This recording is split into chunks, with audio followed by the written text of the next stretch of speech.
Boa noite, gente. A professora Ilauana já está aí. Nós vamos esperar uns minutinhos para dar tempo de o pessoal entrar e aí eu chamo Ilauana, certo? Vamos esperar uns 5 minutinhos para iniciar essa live.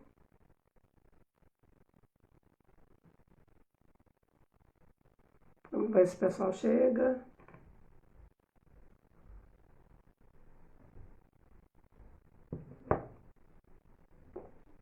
Hoje estamos excepcionalmente às 20 horas.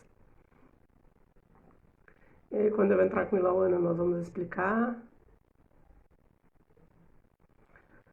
Bem-vinda, Luísa.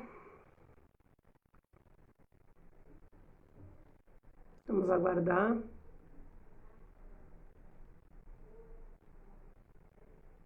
Mais um pouquinho.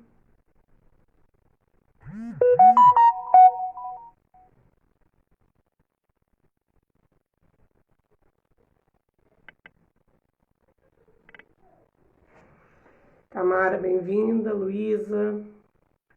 Bem-vinda, mãe de Lauana.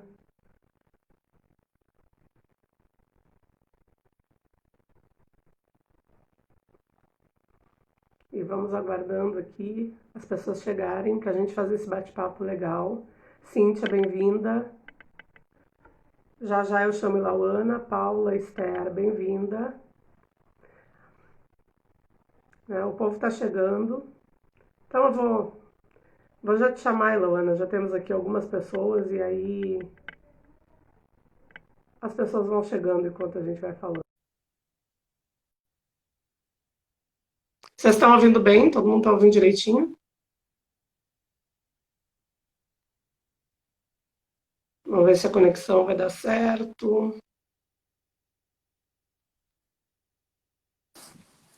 Alô, olá!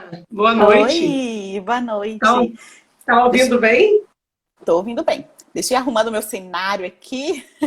Vai arrumando enquanto eu vou agradecendo mais uma vez pela tua presença, pela tua generosidade e pedindo desculpas agora no ar, né, por ter feito o convite tão em cima da hora, porque nós tivemos na verdade, como eu te disse, né, quando a gente falou por WhatsApp, eu já queria te convidar, só que aí acabou que a chance apareceu antes do que eu imaginava, porque eu tinha uma convidada para hoje à tarde que teve um problema de saúde e não pôde estar aqui com a gente, né? Aí então eu te agradeço imensamente, Lau, por ter aceitado, por estar aqui, tá? E aí eu quero que tu te apresente para o povo aí, para quem não te conhece, que tá aí, tá? Porque eu já te conheço, fui até a tua banca de mestrado, né? E fale um pouquinho aí do teu trabalho e do que tu vai falar hoje. Obrigada mais uma Então, vez. gente, boa noite. Vocês estão me ouvindo bem? Então, assim, primeiro eu quero agradecer a Maureen, né, pelo convite. É um prazer estar aqui, né? Que bom que finalmente deu certo a gente fazer essa live juntos. A gente já estava planejando há um tempo e acabou que não deu certo, né? Então, independente dos imprevistos, que bom que deu certo para ser hoje. É realmente um prazer falar sobre um tema que a gente dialogou por tanto tempo, né, no período do mestrado. Então, para quem não sabe, Foi. Maureen foi minha professora do mestrado, né? Foi professora de uma das disciplinas que eu mais me identifiquei. E, como eu falei, né, ainda bem que deu certo da gente conseguir fazer essa live juntas hoje. Então, para quem não me conhece, para quem está entrando agora aí, né, que não me conhece, eu sou Ilauana, eu sou professora de língua inglesa, né, Entrou sou o Wilson professora... aqui. O Wilson não te conhece, né? O Wilson Torres não te conhece, não. Acho que esse É é meu o marido, gente, esse é meu Eu tô marido. brincando. Bem-vindo, Wilson. Então, então, assim, eu sou professora de língua inglesa, né, professora de educação básica, em duas instituições, né, então, tanto na rede pública, do CETEP, Chapada Diamantina 2 e Morro do Chapéu, e sou também professora do Colégio Nossa Senhora da Graça, que é uma instituição privada de ensino fundamental e médio. Eu já estive como professora do ensino superior pela UNEB, né, e também em algumas instituições privadas, mas a UNEB merece um destaque porque foi onde eu consegui fazer minha graduação, né, foi onde eu fiz meu mestrado depois, onde eu consegui trabalhar, né, voltei como professora da casa por um tempo, saí recentemente, no início desse ano, porque eu saí, mas eu acho que merece um destaque. Enfim, eu acho importante falar desse meu percurso acadêmico aqui no início, né, da minha fala, exatamente porque foi onde eu conheci o Chinua Achebe. Que foi no percurso ainda da minha graduação. Em meados do meu quarto para quinto semestre, eu tive um professor chamado professor Roberto Bueno, que ele foi o professor de literatura da época, E ele me apresentou o Chinua Achebe, né? O Things Fall Apart, na verdade, né? Foi o Mundo se Despedaça, na disciplina de literatura. E aí, no percurso, né, nesse período acadêmico, eu resolvi que eu iria trabalhar com esse romance especificamente, né? O Mundo se Despedaça, como o meu tema de TCC. E eu, de fato, trabalhei, o Roberto ficou como meu orientador na época. E foi bem interessante, porque nesse período eu trabalhei com uma perspectiva completamente diferente do que eu trabalho hoje com O Mundo se Despedaça. Naquele momento ali eu trabalhava com perspectivas dos personagens e não com narrativa, que é o que a gente vai falar hoje. Alguns anos depois eu reencontrei O Mundo se Despedaça no mestrado, né? Na verdade eu comecei com uma outra proposta, né? A minha intenção era falar de uma literatura mais feminista, na verdade. A intenção era trabalhar com a Chimamanda Adichie. E acabou que as propostas, né, as orientações e as discussões, a gente recaiu novamente no Mundo se Despedaça do Chinua Achebe, só que o foco foi outro, né? O foco foi completamente diferente, que agora é por meio da narrativa, visto que na graduação eu trabalhei especificamente com personagens. Então, quem é especificamente Chinua Achebe? Né? Então, provavelmente, quem chegou nessa live hoje está aqui porque conhece Chinua Achebe, mas quem caiu aí, né, de bandeja nessa live de por que eu estou fazendo aqui, nós vamos começar a falar agora sobre o Chinua Achebe. E é importante a gente falar, né, sobre esse Chinua Achebe homem, Chinua Achebe pessoa, para depois a gente falar do Chinua Achebe escritor. O Chinua Achebe, na verdade, Chinua Bolugo, que é o nome dele, ele nasceu na Nigéria em 1930, na cidade de Ogide. E ele publicou um conto chamado Marriage is a Private Affair, em 1952, que é o casamento é uma instituição privada. E é importante a gente destacar isso porque foi exatamente 6 anos antes da publicação, né, do seu primeiro trabalho mais aclamado, que foi O Mundo se Despedaça. Que foi eu até ia separar o meu. Eu ia separar o meu para mostrar que eu ganhei naquelas caixinhas da TED. Eu tô aqui. Só que eu acabei ele em português, eu trouxe para mostrar. Eu também tenho, mas eu acabei não pegando. Essa. Mas enfim. Aí eu tô com as duas aqui. Continue. Então, assim, a partir de então, né, a partir desse período aí, ele publicou muitos outros romances, muitos contos. Na verdade, ele tem aí um percurso de mais de 30 trabalhos, né? Sendo que ele teve vários contos e coletâneas de contos, em média 8, 10, por aí. Muitos poemas, livros infantis, ele tem em média 4 ou 5 livros infantis. Ensaios, ele tem uma quantidade significativa de ensaios. E ele também tem várias críticas, comentários políticos e o romance, que é onde ele teve um destaque maior. Ele é conhecido, na verdade, como escritor de romance, né? Como novelista, como escritor de romance especificamente, mas ele tem muitas outras produções aí nesse seu percurso de escritor. No entanto, né, mesmo com esse acervo aí de mais de 30 produções, a temática, na maioria deles, é a mesma, que é a valorização cultural da África e do povo africano, e também fazer denúncias, né, provenientes daquele espaço, daquele ambiente. Então, seja denúncia voltada para a etnia, seja denúncia voltada para problemas políticos, para tudo que estava acontecendo naquele momento. Né? Então, assim, ele tem todo um percurso histórico bem interessante. Eu não vou ficar falando especificamente da biografia dele. Não que não seja interessante, é interessante sim. Então, quem tiver interesse, acho que a gente pode falar no outro momento. Chama aí no direct que a gente vai falar sobre isso depois. Né? Mas, enfim, vamos focar especificamente no Mundo se Despedaça, né? No Things Fall Apart. Things Fall Apart é esse livrinho aqui, do Chinua Achebe, tá? Então, é esse livrinho. Tá? Things Fall Apart. Ele é um livro que foi publicado em 1958. Na verdade, ele foi escrito um pouquinho antes, mas ele foi publicado especificamente em 1958. E ele estreou a escrita de romances do Chinua Achebe. Então, ele tinha várias outras produções, como eu já falei, né?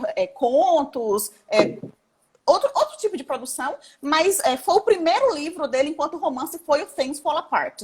Esse livro, ele foi escrito quando o Achebe tinha somente 28 anos de idade. Então, a gente vê que é um livro extremamente rico, a sua narrativa é extremamente interessante, né? Toda a história cativa o leitor, e ele era tão jovem, né? 28 anos de idade, para ele produzir um livro que ficou tão renomado e que ainda hoje ele representa, né, a literatura pós-colonial.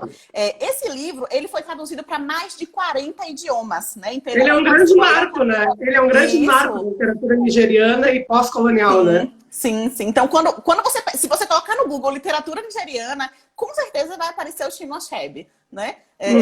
ainda mais como representante aí da literatura pós-colonial. No Brasil, ele foi traduzido, aqui a ediçãozinha nacional, né? Ele foi traduzido pela Companhia das Letras, é quem tem os direitos autorais desse livro em língua portuguesa, e ele foi Uhum. traduzido, né, por Vera Queiroz da Costa e Silva. Ele recebeu o título de O Mundo se Despedaça, né? Então, Uhum. essa aqui é uma das capas, uma das edições que a gente tem aqui em língua portuguesa, né? Um livrinho bem interessante. Você pode ver que ele não é assim tão grande, né, em relação à quantidade de páginas, Mas não mas em é fácil de relação, ler. Não mas pense que assim, por em ser pequeno. relação à Não. narrativa e tudo, você tem que ter bastante atenção naquilo que está sendo contado aqui, porque ele tem uma narrativa bem interessante e às vezes complexas também, né? Quando o Achebe escreveu esse livro, o que ele queria, né? Qual que era a intenção dele? Era descrever de maneira vívida o cotidiano Ibó. Eu não sei se a gente fala Ibo, Ibó, né? Então, eu costumo Uhum. falar Ibo mesmo, por meio das práticas culturais e também da consequência da invasão britânica naquela região ali, especificamente na época da colonização da Nigéria. Bem, a história ela é centrada no seu personagem principal, que é o Conco. Há quem fale também o Concor. Eu acho que o que menos entra em mérito aqui é como se pronuncia o nome desses personagens, né? Uhum. E aí, quem que vai ser? Né? O foco principal é no Oconco, seus familiares, né? Então, toda uma família de Oconco, ele tinha várias esposas, vários filhos. E também nos seus familiares, nos demais familiares, né? Pai, mãe, que acontece em vários episódios. E também nos conhecidos e moradores de toda aquela tribo, né? Que a tribo, na verdade, é focada numa cidade fictícia, numa região fictícia chamada Umuofia. Interessante, Esse Laana, dizer que o foco é no masculino, né? Eu acho que é Isso. interessante dizer, pensando quando, por exemplo, no início da tua fala, tu diz, a princípio eu queria trabalhar com Chimamanda, porque Chimamanda vai para uma outra perspectiva A da perspectiva mulher, feminina. da identidade feminina, da identidade negra, né? No Americaná, aquela coisa Sim. do diário, e vai relatando. E ele não, o que me chama mais atenção é que, e a grande maioria, né, dos livros dele, são personagens negros. E aí se homens, negros obviamente, mas são homens, né? A gente tem que levar em conta quando esse livro foi escrito, né? Então, assim, 1958, pouco Uhum. se dava ênfase no lado feminino, na perspectiva feminina. A gente vai perceber, por exemplo, diversas situações de um contexto extremamente patriarcal durante a narrativa, né? Uhum. A mulher não tinha nenhum tipo de valorização. Tudo aquilo que era atribuído ao feminino era considerado algo ruim. Então, até falar, você parece uma mulherzinha no sentido pejorativo como negativo, né? Então, você está Uhum. agindo como uma mulher, que são termos que são utilizados ainda hoje no sentido pejorativo, né? Balancei.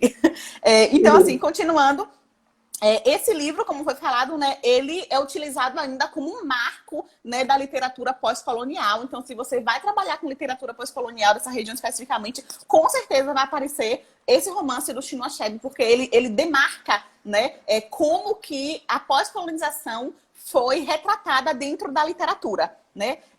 O que acontece é que, assim, ao longo da narrativa, essa narrativa ela é dividida em 3 partes episódicas. Então, esse livro ele é dividido em 3 partes, sendo que cada parte tem uma quantidade específica de capítulos, né? E aí a gente vai ter aqui várias cenas, assim, coisas cotidianas do que seria cotidiano daquela região, daquele ambiente ali, né? Então, assim, são situações corriqueiras, é um dia a dia mesmo daquela comunidade. E a gente vai conseguir perceber o ponto de vista de cada um dos personagens no sentido de que ela é uma narrativa em terceira pessoa. Ou seja, o narrador, ele consegue perceber, ele consegue identificar, conhecer e repassar para o leitor tudo aquilo que tem nos personagens. Então, tudo que é narrado é conhecido pelo narrador exatamente porque é uma narrativa de terceira pessoa. Então, todo sentimento, né, toda ação, a gente consegue ler com base no pensamento do narrador especificamente, né? Essa primeira parte do livro, ela é uma parte interessante porque ela é a parte que tem uma quantidade maior de capítulos. A primeira parte tem 13 capítulos.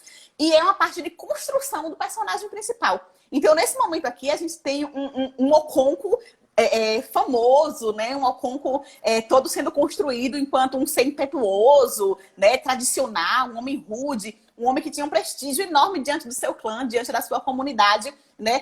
Todo aquele povo o respeitava muito por ser um homem que representava a sua comunidade. Tem um trecho que eu acho que vale a pena ser lido, que diz assim, a sua fama assentava-se em sólidos feitos pessoais. Né? Isso é que ele era um homem de prestígio. Todo mundo conhecia o nome do Okonkwo com base naquilo que ele fazia dentro daquela comunidade, dentro daquele espaço. Ele era realmente um homem muito famoso. Então, toda essa parte 1 aí percorre na descrição desse herói, que na verdade ele começa como um herói, mas no decorrer da narrativa ele vai se tornando aí um anti-herói, né? Principalmente porque o rumo que a história da vida do Okonkwo toma é algo completamente inesperado para o leitor que começa lendo esse livro. Quando chega numa parte específica do rumo da vida dele, fala assim, como assim? Como é que faz isso com o personagem principal? Né? Então, assim, se você acha que não vai ter spoiler, vai ter spoiler sim, tá? Então, se você não leu o livro ainda, você não pode, porque assim, não pode ver a live, né? Porque vai ter spoiler. Não, sim. Pode sim! Não vai espantar o público, pelo amor de Deus! Então, assim, o que acontece?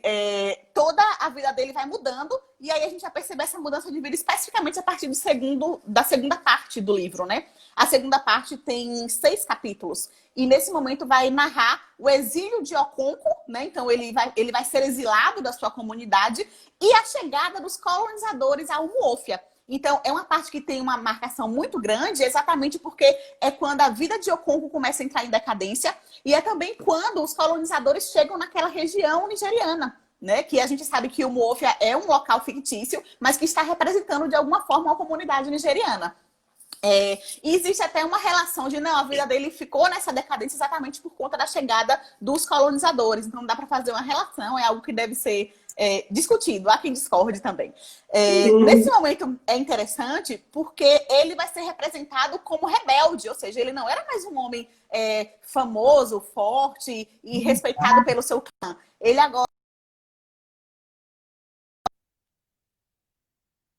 Travou. Vamos ver se volta. Deu uma travadinha.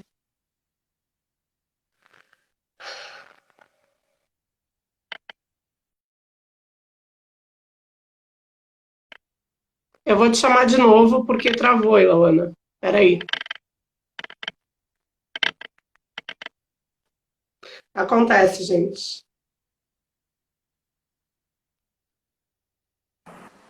Pronto, voltou. Oi, gente, voltei. Né? Então, tava falando que ele era rebelde. Isso, aí na rebeldia dele travou. Na rebeldia travou. Então ele passou a ser representado como um homem rebelde e toda a sua característica ele começa sendo desfeita nessa segunda parte do romance. E aí a gente vai chegar o quê? Na terceira parte. A terceira parte também tem 6 capítulos e nesse momento aqui vai deixar mais claro a decadência daquele herói que se tornou um anti-herói. É agora que ele vira de fato um anti-herói, porque a decadência dele começou, não foi pela força, não foi pela raiva, né? Não foi pela guerra.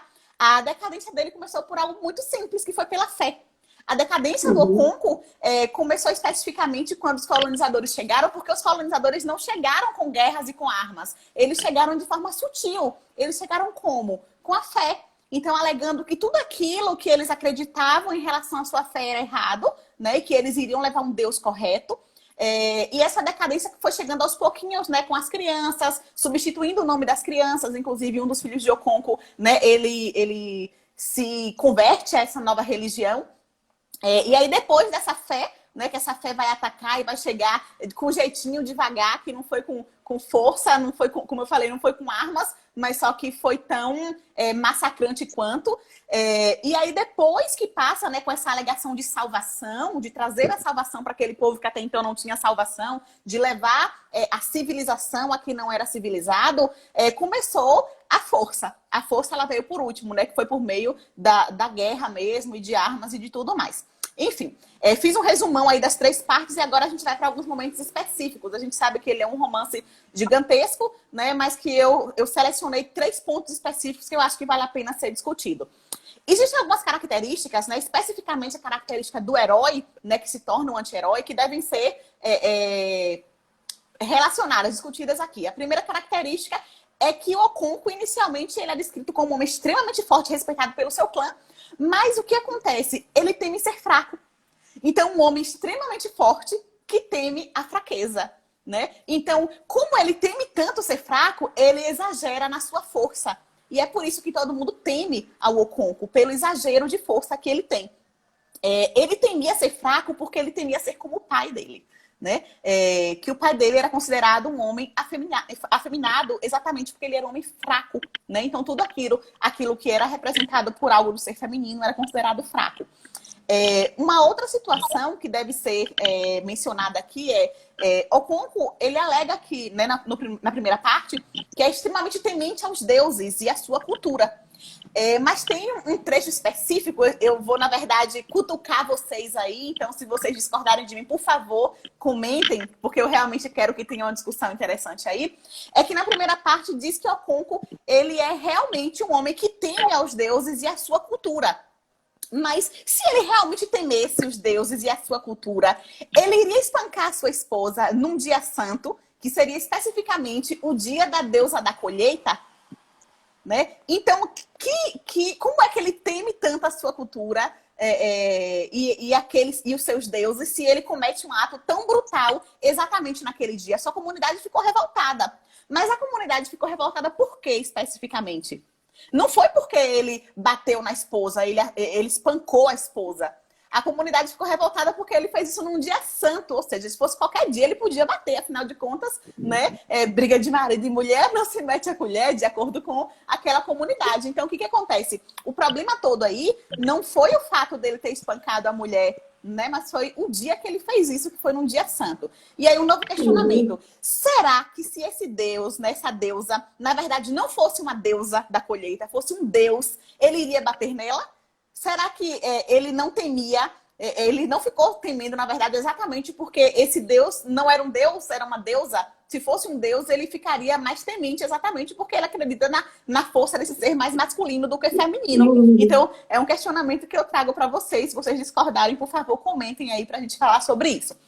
Tem uma outra situação, que é o assassinato do Ikemefuna, né? Então, Ikemefuna foi levado para a casa do Okonkwo para que o Okonkwo cuidasse dele até que o clã decidisse o que fosse feito com esse menino, né? Só que Okonkwo criou ele por muitos anos, em média 10 anos, cuidando desse jovem, desse menino. Chegou lá enquanto criança e virou um adolescente que foi cuidado como filho de Okonkwo. Ele amava Okonkwo como se fosse o pai dele, né? E Okonkwo amava o menino como se fosse filho. Só que mesmo assim, com medo de ser visto como fraco, Okonkwo comete um assassinato contra o Ikemefuna, exatamente, de forma brutal, né? Ele bateu o machado na cabeça do menino e matou o menino. Então, assim, foi brutal. E nesse momento aqui, a gente tem uma situação extremamente bárbara. Ou seja, o Okonkwo, ele era extremamente bárbaro. E aí, eu faço uma relação agora que o Achebe, quando ele escreveu O Mundo se Despedaça, ele falou o quê? Que ele estava finalmente... Travou de novo, vamos ver se volta. Se não voltar, a gente chama de novo, gente. É isso mesmo. É a vida. É a vida das lives. Vamos lá, vou chamar de novo.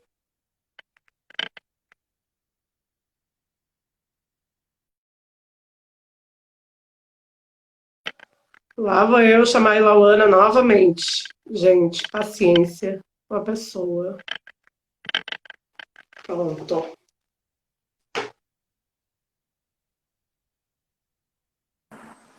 Esse corte foi emoção.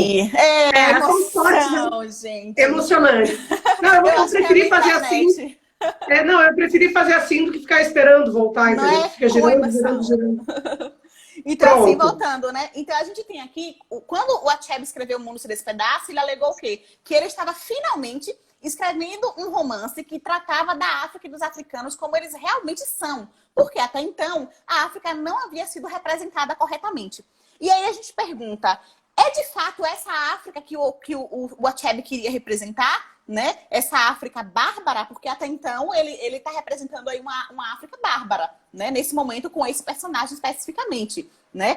E outra coisa, não era só o Achebe que era bárbaro, né? Todo o clã era bárbaro porque aceitou e na verdade deram força para que isso acontecesse mesmo, né? E é aquele estigma, né? É aquele estigma da África como bárbara, como só isso, né? Exatamente. Só que, na verdade, só pela apresentação que tu já fizeste no início do livro, a gente percebe uma série de questões que a gente poderia ficar aqui a noite inteira discutindo. Por Sim, exemplo, nossa, e que são questões muito próprias das literaturas africanas, seja ela de língua inglesa, de língua portuguesa, que é o exílio, que é a questão da colonização, né? Isso é a própria questão da aculturação, né? O colonizador chega e quer dizer, eles já tinham uma religião, como os indígenas também tinham. Claro que quando tu fala de Brasil, tu fala também de uma violência, de um barbarismo, porque aí não foi tranquilinho, né? Já foi exato. matando e seguem matando até hoje. Mas essa questão da aculturação, de não entender a cultura do outro e querer moldá-lo ao seu, né, ao que ele vê como então sendo religião. Eu só queria colocar isso porque eu acho que foi o que eu fui anotando aqui enquanto tu ia falando.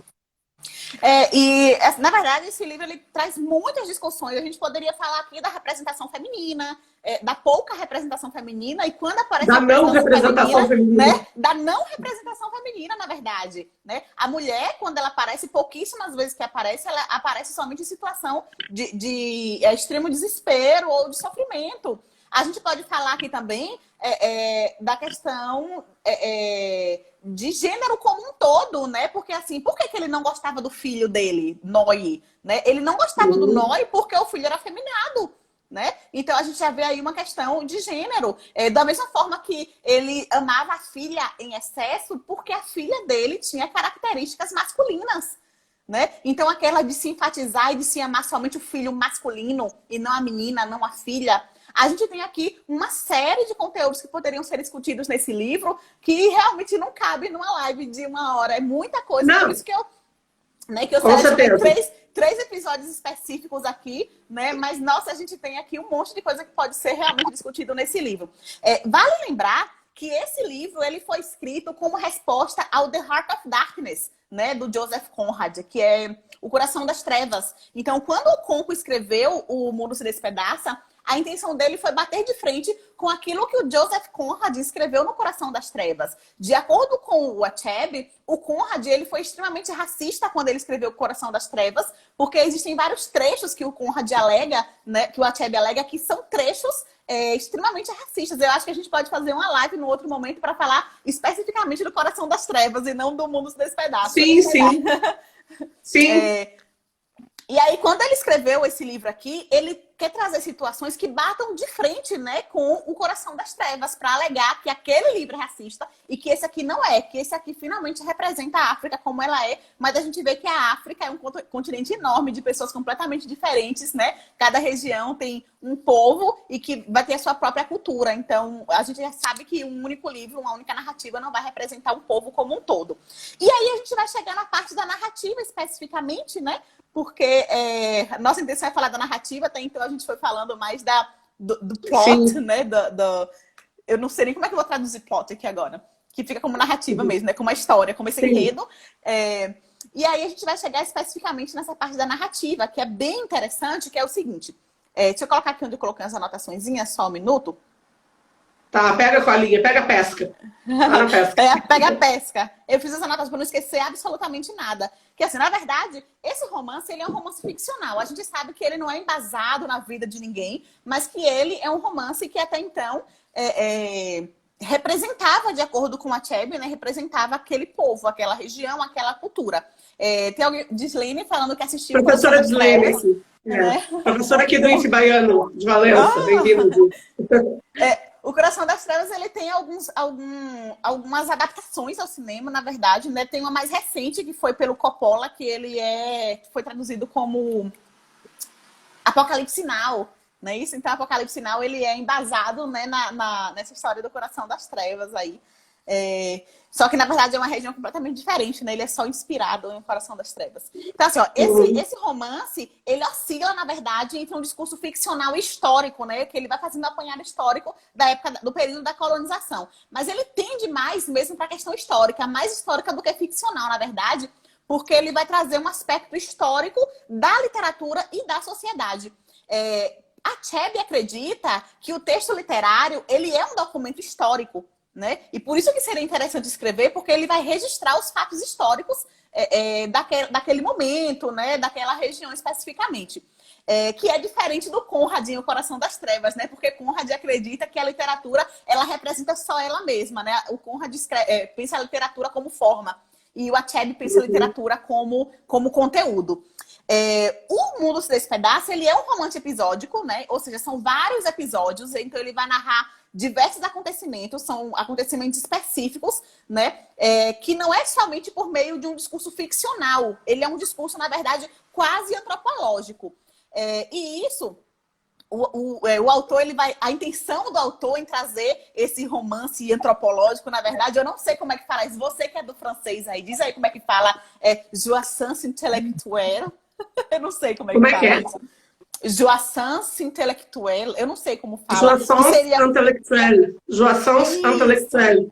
Pronto, exatamente isso. Que seria por meio da leitura. O que seria esse jouissance intellectuelle? É uma espécie de prazer por meio da leitura, né? Então, porque joie é alegria, né? Joie, a palavra joie quer dizer alegria, prazer, felicidade, então, né?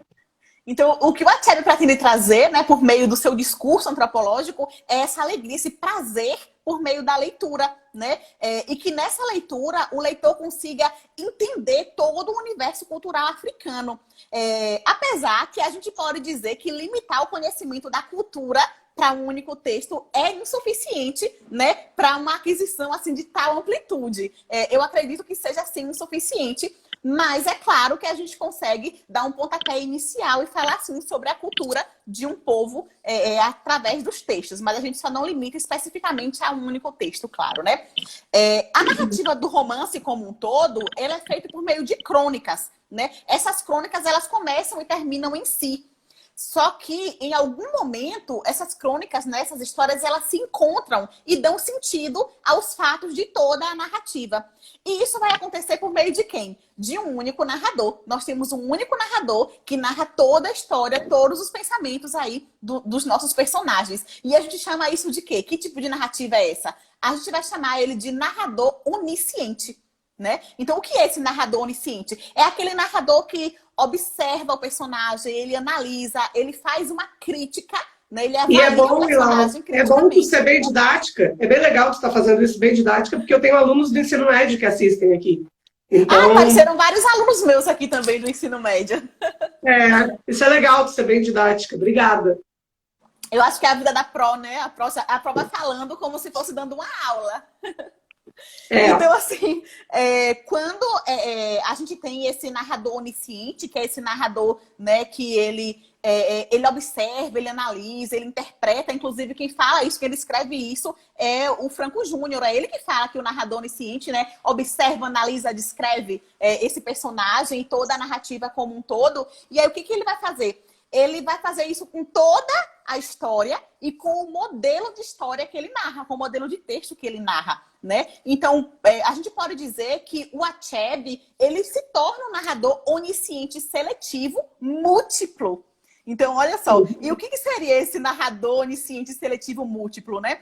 É quando... Isso que, na verdade, quem afirma é Friedman. Friedman fala que esse tipo de narrador é quando o narrador ele consegue traduzir todos os pensamentos, todas as percepções, sentimentos que estão na mente do personagem. Então, nós, leitores, conseguimos identificar tudo aquilo que é passado na mente do personagem por meio desse narrador onisciente seletivo múltiplo, né? Então, se o foco da gente é falar de narrativa achebiana, então é especificamente o que nós temos, esse narrador onisciente seletivo múltiplo. Além disso, de acordo com Friedman, né, o narrador ele dispõe de todo o conhecimento em relação aos personagens, né? Desde as características físicas, como acontece em relação ao Achebe, né, ele é um homem alto, forte, né, um homem grotesco, até as questões mais abstratas, como sentimentos, né, pensamentos. E aí a gente pensa, né, mas isso aí não acontece com todo narrador, não? Não é todo narrador que vê, que lê o que está na mente dos seus personagens, né? Mas só que o que acontece, que o que vai diferenciar o narrador onisciente seletivo múltiplo dos demais narradores é que ele está em todos os lugares da narrativa, né? Então ele vai rodear todos os personagens, né? Só que aí ele vai optar, escolher um ou outro personagem, ou não, ele vai selecionar todos aqueles que, né, nós temos nesse romance, por exemplo. sei lá, 20, 30 personagens, mas ele seleciona alguns personagens que ele quer dar ênfase, né? Ele escolhe quem ele vai dar ênfase.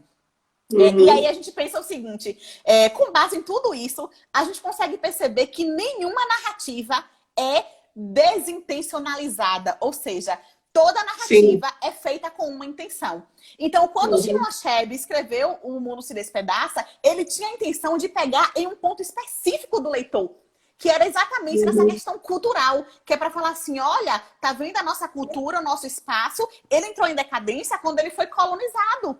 Então, quando a Europa chegou aqui, colonizou o nosso povo, tomou conta do nosso lugar, o nosso espaço, o nosso povo entrou em decadência. Porque a decadência do Oconco é exatamente uma metáfora da decadência do local quando a colonização aconteceu, né? Então, houve uma intenção ali, né? Tudo foi feito com uma intenção. E é por isso que ele faz essa divisão, né, de 3 partes da sua narrativa, né? Que a intenção é exatamente para influenciar a impressão do leitor. Né? Então, assim, olha, eu vou dividir desse jeito aqui, vou fazer toda essa organização para que eu consiga influenciar o meu leitor, né? A gente tem que se lembrar que cada parte desse romance, ele tem o mesmo aspecto de escrita, né? Eles vão seguir um mesmo padrão, né? Terceira pessoa, a forma de descrição. A gente consegue perceber que tem um monte de trechos, eu esqueci agora qual é o termo específico que a gente usa. O que tu quer dizer, Luana, é assim, ó, em linhas gerais, assim, de uma maneira bem simples. A gente sempre ouve falar muito da expectativa do leitor, né? Mas eu acho que aí, na estética da recepção, né? Eu acho que aí também a gente pode dizer que existe uma expectativa do autor em relação ao leitor. Em relação ao leitor. O que esse autor quer? Que é muito diferente do que eu, pelo menos que tenho mais de 40, passei muitas vezes na minha vida, que era aquela coisa. O que o autor quis dizer com isso? O que o autor quis dizer, às vezes nem ele sabe. Né? Uma vez, acho que eu vi uma entrevista do Luiz Fernando Veríssimo, que ele disse isso. Jamais perguntem para os alunos de vocês o que eu quis dizer com o texto, porque nem eu me lembro mais o que eu quis dizer. Mas claro que há... Existe uma intenção, né? Mas há uma intenção, né, que perpassa por todas as questões políticas, sociais, como de uma certa forma tu estás dizendo aí com a apresentação do livro, né? Isso. Porque eu esqueci o termo agora, que ele usa, na verdade, vários trechos em línguas nativas, né? Então, tem várias citações. Intertextualidade. Não chega a ser intertextualidade, né? Não, é porque, na verdade, eu acredito... É porque eu esqueci o termo, né? Que, na verdade, são alguns contos, não é conto, enfim, quando eu me lembrar o termo, eu volto e falo, né? Mas, assim, ó, às vezes, no meio da narrativa, ele vai lá e fala uma frase, um trecho, em línguas nativas africanas. E aí é interessante porque a Chimamanda Adichie, né, ela faz questão de, na maioria dos seus textos, ela traz trechos de origem africana especificamente, no sentido da língua, né, ela escreve especificamente com línguas nativas para trazer essa originalidade, para essa valorização, né, daquela região especificamente. E o Mas eu acho que isso é uma coisa meio própria da literatura nigeriana. Agora eu estou lendo um livro que eu não sei se eu sou capaz de falar o nome da autora, Oyinkan Braithwaite, Minha Irmã, a Serial Killer, que ela também traz. É uma literatura nigeriana mais contemporânea, que ela também traz essas... e eu acho que é próprio deles, é para marcar, né, o lugar de fala. A gente, quando está discutindo a questão de literatura africana, a gente sabe que a língua ela tem um poder muito forte de colonização, né, e de demarcação de fala mesmo. Não, e tanto que eles escrevem em português, por exemplo, os escritores, Agualuz, Miyakoto, não sei o quê, escrevem em português, por quê? Porque o português é uma língua que dá poder, digamos assim. Porque imagina se esses livros todos viessem na língua original. Não ia ter leitores. Não ia ter tantos leitores. Assim, tanto que existe uma crítica muito grande de falar assim, se eles querem que valorize tanto, né, a África e as línguas nativas, por que não escrevem línguas nativas? Porque eles conhecem a própria história, que não conhecem a gente. Se tivesse em várias outras línguas nativas, nós teríamos condições de ler. É uma história de uma educação que ainda é muito precária. Porque se a gente reclama da educação no nosso país, nesses países é muito pior. São países a depender do país, são países de 30, 40 anos de independência, quer dizer que foram saqueados. E aí, quando já não tinha mais nada para saquear, vamos embora, tchau, fiquem aí, vocês são independentes. E Então, aí assim, acabam criando uma relação de dependência ainda com o colonizador, porque tem que sair para estudar em Portugal, porque tem que, né? Isso eu exato. estou falando nesses Eu outros. acho, eu acho super interessante essa ideia de você escrever em línguas acessíveis, porque se não acontecesse isso, nós, inclusive, não estaríamos aqui discutindo sobre esse livro, né? A Uhum. gente não ia ter condições de ler. Eu, particularmente, quando eu li a primeira vez, eu li a versão em língua inglesa, foi essa daqui. Depois eu li a versão em língua portuguesa para que eu pudesse fazer análise para minha monografia, né? Mas, assim, se não fosse em português e inglês, eu não ia ter condição nenhuma de ler. Inclusive, eu trouxe outros 2 livros aqui que eu quero deixar como Até dica, porque em inglês, que né, Laura, por mais que a pessoa tenha noção de língua estrangeira, tu lê na língua estrangeira nunca é igual a tu ler na tua própria não língua. é. Eu sei porque, assim, Exato. a minha tese, eu usei várias referências que eram em inglês, e era teoria ainda, pensa. A Teoria gente fala, em inglês. Então é muito mais complicado do que tu, né? Por mais que a tu gente fala, leia na bem, verdade, que é uma reescrita, né? A gente fala que é. quando existe uma tradução, na verdade, é uma reescrita. Então, assim, para quem quer estudar mais, inclusive, sobre o Mundo dos Pedaços, eu deixo esse livrinho aqui como dica, tá? Que ele é Chinua Achebe Things Fall Apart, ele não tem língua portuguesa, mas ele é um livro de David Whittaker e Maple Hanson Mitska, que ele, na verdade, é uma espécie de análise, de crítica, né? Ele é uma crítica sobre o personagem, especificamente sobre o Okonkwo e sobre toda a narrativa mesmo, né? Então, ele é um livro de crítica. E tem o outro que é o Cliff Notes, tá? Eu também acho que ele não tem língua portuguesa, mas geralmente quem trabalha com esse tipo de narrativa é da área das letras, né? Que é o Cliff Notes de Things Fall Apart, né? Que ele é bem interessante também. Ele é um livro pequenininho, né? E ele traz várias críticas e vários comentários acerca do livro como um todo, né? Então, assim, voltando para a questão da narrativa, o que acontece? Esse livro, apesar do livro ser dividido em 3 partes, como já foi falado logo no início, né? Eu acredito que existe 2 partes de divisão de sentido, né? Ao meu ver, se vocês discordarem de mim, por favor, comentem, tá? Que é o seguinte, existe o mesmo tipo de padrão de escrita, a gente já viu que existe um tipo de padrão na escrita do escritor, né, do Achebe, mas existe aí 2 partes de padrão, propriamente. A primeira parte é que a narrativa, ela se embasa em uma utopia, né, no sentido de um não lugar, que seria a primeira parte mesmo, é uma utopia. E a segunda e a terceira parte do romance, ele já vai se embasar em uma distopia, né? Então nós temos aqui 2 perspectivas diferentes no mesmo livro, apesar de ser a mesma narrativa. Então, como assim? O que seria essa parte 1, essa utopia, né? Na verdade, desde o primeiro parágrafo, a gente já consegue perceber que é o narrador que está conduzindo, de fato, né, toda a narrativa. Deixa eu pegar o livro aqui. Que diz assim, esse romance, ele é iniciado com um episódio curto, né? Existem muitos outros episódios que são descritos aí, que é aquela briga de Okonkwo com a Malins the Cat, né? A Malins e o gato.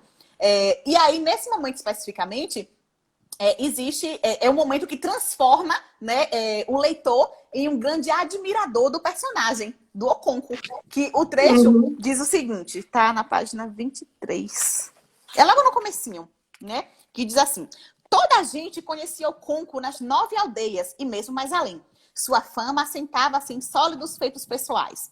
Aí pula um pouquinho. Os tambores rufavam, as flautas cantavam, os espectadores prendiam a respiração, todos os nervos e todos os músculos estufavam em seus braços, em suas costas e em suas coxas, e quase se podia ouvi-los, e se distenderam como se fosse se arrebentar. Então, olha essa narrativa com o leitor, que é aquele leitor que se envolve, ele prende a respiração, ele aperta as pernas, ele prende as coxas, porque ele vai se envolver naquela leitura. Né? E por que a gente chama isso aqui de utopia? Né? O que é uma utopia, afinal de contas? Utopia é aquilo que é sonhador, né? É aquilo que você espera que aconteça. É um mundo utópico que é imaginado, mas que realmente não é um fato, né? Ele é esperado. A gente consegue perceber que nessa descrição aqui, né, nesse trechinho bem pequenininho, ele faz o uso do discurso indireto livre. Que é o quê? Ele elimina a presença do narrador desse trecho, ou seja, é como se o narrador não tivesse aqui. Ele começa descrevendo, focando no personagem. Ele não foca no narrador, né? Como se esse narrador não estivesse presente. O narrador, ele vai ficar sempre escondidinho, sempre nos bastidores, para que apareça somente a impressão do narrador quanto ao personagem, que o personagem se acenda e não o narrador especificamente. E aí a gente percebe o quê? Que tem uma descrição de todo o ambiente. O som que ecoa naquele espaço, né? por exemplo, aqui o narrador ele poderia optar em falar da vestimenta. Ele não optou em falar da vestimenta, ele optou em falar do som, né? Ele falou ali, poderia ter falado de alguns instrumentos que foram utilizados naquele local ou não, né? Ou descrever aquele ambiente fixamente em relação ao espaço físico mesmo. Mas ele optou por fazer uma descrição extremamente abstrata, né? Ele não fez nenhuma descrição física, ele fez abstrata, né? Porque o narrador, ele ficou escondido por meio dessa coisa abstrata, porque o leitor, ele não vai querer saber quem está contando a história. Ele vai querer focar mesmo naquilo que está sendo narrado, ou seja, prendeu a respiração, né? Ele apertou as pernas, essa coisa toda, né? Então, por isso que se enfatizou. Então, existe uma ligação aqui entre o leitor e o personagem, mas não existe uma ligação entre o leitor e o narrador. Esse trecho especificamente, ele vai ter Quero ver, deixa eu voltar. Ele vai ter um tonzinho assim mais de narrativa histórica mesmo, né? Um momento que o leitor ele vai ficar focado mais numa crônica, uma historiazinha, né? Mais focada mesmo na intenção desse leitor. E aí, continuando, deixa eu colocar aqui na situação do... Só um minutinho. Então, assim, ó, as pesquinhas, que é pra gente não esquecer. Então, assim, ó, toda essa narrativa, ele beira aí um tom quase etnográfico, né? Porque no desenrolar de toda essa narrativa da parte 1, a gente consegue perceber que esse texto literário, né, ele está envolvendo, de fato, esse leitor. Existe um envolvimento, um foco específico no leitor propriamente, né? E aí a gente tem uma outra parte, que é a partezinha da distopia. Antes de falar de distopia, eu falei mais cedo, né, que a intenção dele ser uma utopia é porque ele focava em um não lugar, né? E é interessante a gente enfatizar esse não lugar, e geralmente eu falo não lugar entre aspas, porque o que é esse não lugar? É um lugar que existe não existindo. É uma coisa bem filosófica, assim. Porque assim, ele foca em um lugar que existe na cabeça dele, né? Aquele lugar é utópico, existe aquela situação, mas que de fato não existe. Ele está num não lugar porque ele está em um local que de fato não existe mais. É quase que uma condição dele frente ao lugar, né? É a maneira como ele se sente. E aí a gente poderia também ficar aqui a noite inteira, né, filosofando. Discutindo o que porque é uma discussão extremamente filosófica mesmo, né? E aí o que acontece? Para ele, aquele lugar é um lugar, para o personagem principal, para o Okonkwo, né? Essa parte 1, né, o seu clã, era escrito como um lugar perfeito, né? Então, olha só, é perfeito, é maravilhoso, tudo era bom antes do colonizador chegar. E por isso que a gente chama de utópico. Porque essa perfeição, esse lugar maravilhoso, perfeito, sem problema, não existe. Porque, assim, ele espanca os filhos, ele espanca a esposa, né? Existe um monte de falha naquela região. Então, que lugar maravilhoso, perfeito é esse? Perfeito para quem? Sim. Né? Por isso que a gente chama de um local utópico, né? De uma descrição. E talvez tem muitos dos atos dele, né, enquanto personagem, enfim, que ele cometeria tendo ou não o colonizador chegado, né? Então, exatamente, também, exatamente. E vai para uma questão de caráter, uma questão passa por outras questões que não somente a colonização. E isso, então, assim, a parte 1, que tem toda uma harmonia utópica, né, toda perfeita, maravilhosa, ela sofre uma ruptura exatamente a partir da segunda parte. E essa ruptura, ela se afasta ainda mais na terceira parte, né? Não, eu tô me metendo, o povo deve estar achando aqui, eu tô me metendo bastante porque eu fui banca desse trabalho, então eu conheço. A ideia é a gente manter um diálogo mesmo, né? Eu fui banca de qualificação, defesa, então a gente já deu o afastamento necessário pós-defesa, agora podemos falar. Então, assim, nesse outro momento de afastamento, né?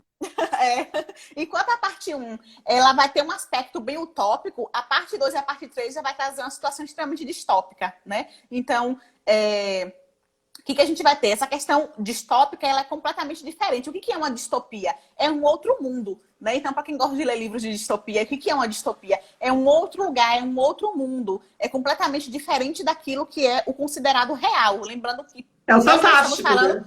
É o fantástico, né? Eu tô falando do real, porque assim, é complicado quem trabalha com literatura utilizar o termo real. A gente sabe disso, por isso que eu queria usar um outro termo, né? Mas, assim, o real enquanto literatura, enquanto ficção, né? Eu não quero trazer para o real, o mundo real, não. Né? Falar de real em literatura é algo bem distante. E aí, o que acontece? Nós temos aqui uma distopia, porque existem trechos específicos que a gente pode reforçar essa distopia, que é quando ele fala o seguinte, né? Tem um trecho específico que o Okunko fala assim: aquela era uma época feliz, quando todos tinham amigos de clãs distantes, sua geração não sabe de nada dessas coisas. Ou seja, quase o Era Uma Vez, né? É quase o Era Uma então, Vez, assim, um mundo. É você sempre achar que o bom era o antes, né? Antigamente, no meu tempo, não era assim. Eu lembrei agora, mas assim, essas coisas de quarentena que a gente acaba revendo filmes e relendo livros e tal. Eu assisti agora na quarentena Meia-Noite em Paris, aí tu falando isso eu lembrei, né? Que o cara vai para um outro tempo e aí conhece uma mulher que ela acha que não, mas o melhor é a Belle Époque, né? Eu vou ficar na Belle Époque porque a Belle Époque é melhor. Então, tô falando disso. Que o tempo anterior é melhor, né? Eu lembrei disso só para dar um exemplo. Então a gente percebe o quê? Que essa distopia, na verdade, assim, é um mundo que foi completamente diferente daquilo que ele esperava que acontecesse, né? E aí ele fica só... Agora, ao invés de ele focar naquele presente, ele começa a focar naquele mundo não mais existente, naquele mundo distópico. Porque ele fala assim, ó, se fosse ainda hoje como era antes, hoje estaria acontecendo isso e aquilo, ou seja, poderia estar acontecendo um mundo irreal, não sabe, não dá para saber o que poderia acontecer, né? É esse futuro incerto aí. A gente consegue perceber que a segunda parte do romance especificamente foca nos personagens. Então, olha só, a primeira parte ela foca no enredo, especificamente a narrativa do primeiro personagem, né, do personagem principal. A segunda parte ela foca especificamente nos demais personagens da narrativa mesmo, né? Porque começa uma descrição de cada um deles, né? Então, é alto, é baixo, é forte, é triste, é alegre, é trabalhador. Então, tem toda uma narrativa aprofundada a respeito do personagem. Tanto que o narrador, ele perpassa aí tanto o físico do personagem, né, dos personagens, quanto o estado emocional da maioria deles, né? Então, desde os nativos, né, as pessoas nativas daquela região de Umuofia, quanto os missionários que chegam, né? Existe até uma ênfase também, mais uma vez, no personagem principal, que é o Okunko. Né? Então ele começa a falar sobre sentimento, sobre tudo isso, que é aquela coisa mais interior mesmo.